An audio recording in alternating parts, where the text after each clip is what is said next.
Oi, gente! Hoje a gente vai abordar um pouquinho mais sobre as emendas constitucionais. Na verdade, eu quero entender com vocês como é que é esse procedimento de criação das emendas à Constituição. A gente vai falar das limitações destinadas ao poder constituinte derivado.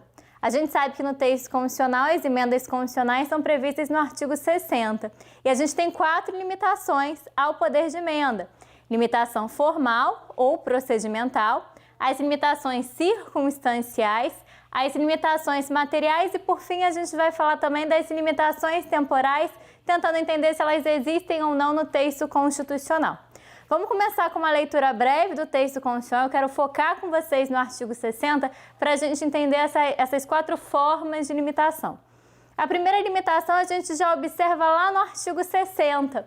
O artigo 60, lá no seu caput, ele diz que a Constituição poderá ser emendada mediante proposta 1. de 1/3 no mínimo dos membros da Câmara dos Deputados ou do Senado Federal, 2. do Presidente da República e 3. de mais a metade das Assembleias Legislativas das unidades da Federação, manifestando-se cada uma delas pela maioria dos seus membros.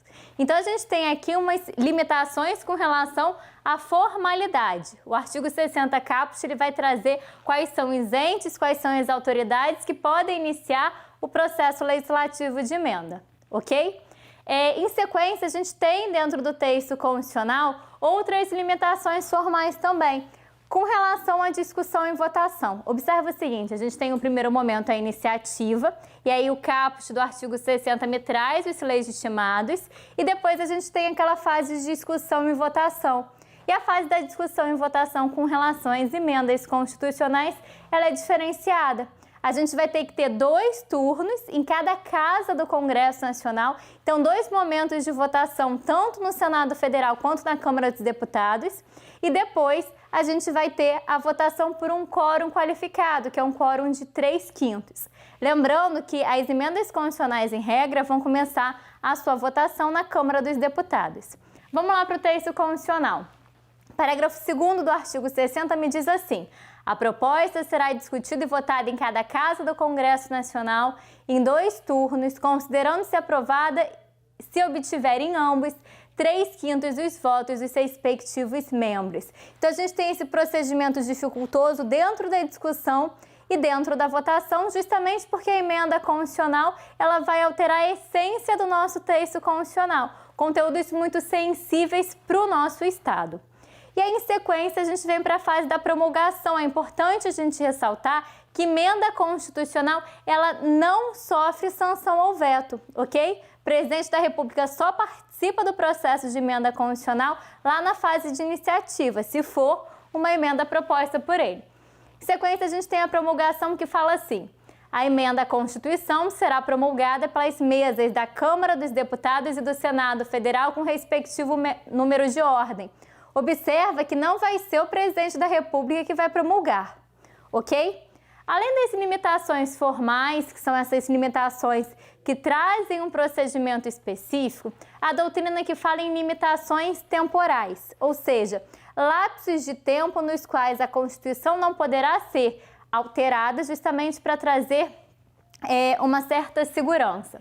O parágrafo 5º, ele determina o seguinte: a matéria constante de propostas de emenda rejeitada ou havida por prejudicada não pode ser objeto de nova proposta na mesma sessão legislativa. Existem doutrinadores que dizem que o parágrafo 5º vai me trazer a limitação temporal. Só que observa que a gente tem, na verdade, uma formalidade específica. Se eu rejeitei nessa sessão legislativa uma PEC, ela só pode ser reproposta na sessão legislativa seguinte, ok? Então, na realidade, seria uma limitação formal. Isso doutrina majoritária compreende dessa forma. Então, a gente já falou das limitações formais e das limitações temporais. Vamos passar, então, para falar de determinadas limitações circunstanciais. O texto constitucional, ele precisa ter uma estabilidade e estabilidade também no plano da política. Então, a gente vai observar que determinados momentos de crise institucional vão impossibilitar a modificação no texto constitucional. É justamente o que determina o parágrafo 1º do artigo 60. Vejamos. A Constituição não poderá ser emendada na vigência de intervenção federal, estado de defesa ou estado de sítio. Então, a gente tem determinadas circunstâncias e circunstâncias de anormalidade em que o texto constitucional não poderá ser editado. E aí, por fim, a gente chega nas limitações materiais, ou seja, conteúdos que não podem ser abolidos do texto constitucional. Esses conteúdos podem ser modificados, eles podem ser restringidos. O que não se pode fazer é tirar o núcleo essencial de cada uma dessas matérias da nossa Constituição. O parágrafo 4º do artigo 60 me traz esses limites materiais expressos ao poder de emenda.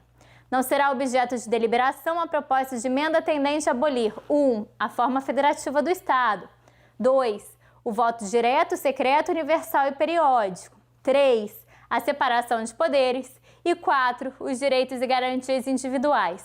Observe o seguinte, a gente não pode deixar de ser um Estado federal e passar a ser um Estado unitário. A forma federativa do Estado está garantida no texto constitucional. Além disso, a gente tem formas de manifestação do voto que não podem ser modificadas. A grande discussão que a gente tem em torno do parágrafo 4º da Constituição é com relação ao inciso 4º, que fala em direitos e garantias individuais. Direitos e garantias individuais são identificados como aqueles direitos de primeira geração, direitos que geram a intervenção direitos que fazem com que o Estado fique inerte, geram a abstenção estatal. São os chamados direitos liberais, são aqueles direitos previstos no artigo 5º. Existe uma doutrina mais protecionista dos direitos humanos que diz que esse inciso, na verdade, deve ser lido de uma forma ampliativa. A gente não deve entender direitos e garantias individuais, mas direitos e garantias fundamentais, para contemplar todos os tipos de direitos fundamentais. Artigo 5º, artigo 6º, 7º, todos os direitos previstos na nossa Constituição, não apenas aqueles que classicamente são identificados como direitos de primeira geração, mas os de segunda geração, de terceira geração, os novos direitos fundamentais.